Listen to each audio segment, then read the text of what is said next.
First thing I do when I'm making something for 3D printing, that in this case a card holder that holds credit cards, my driver's license. Before I do anything, I measure what's going to go in it, because all credit cards are more or less the same size.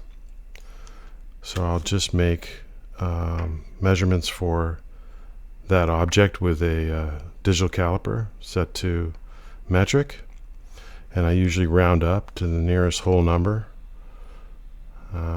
just so that there's a little bit of play in the design, just to make sure everything fits properly, because 3D printed material tends to shrink a little bit, and when things are sliding into one another, there needs to be a little bit of play. So I open a new project. So the first thing I want to do is make a new component and call it cards. Let's make sure the radio button is selected to cards, so I'm editing that. Only select the plane that I want to start sketching on, create sketch. Go up to the center rectangle and type in the numbers, the dimensions of the object. So 45 millimeters, hit the tab key to go to the next number, and then type in 86 millimeters, hit enter, and now you have the rectangle shape. I can even fill at the corners. I can do one at a time, or I can do them all together. And I guesstimated they're 4 millimeters, which looks about right. Hit finish, and now I have the shape I'm going to extrude. Select the surface, extrude the shape, 1.2 millimeters, and now I have my card plug.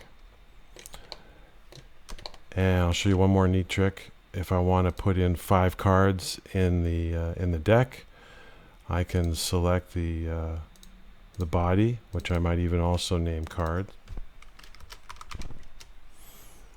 and I can use under create the pattern tool, rectangle pattern on the Z axis, which will make, I can make 5 copies because I want to put 5 cards in the deck. And if I go up, now I have created 4 copies, 1, 2, 3, 4, plus the original, in one direction. Hit OK, and I've instantly made my stack of 5 credit cards that would sit on top of each other. So now I have a plug to design around, and since it's in its own component, when I make a new component for the actual card holder, anything I do while the radio button is selected on this will not affect the cards. So I won't accidentally merge objects together, for instance. And these are all individual cards. So if I wanted to do 4, I can just hide the ones that I don't want. And so on.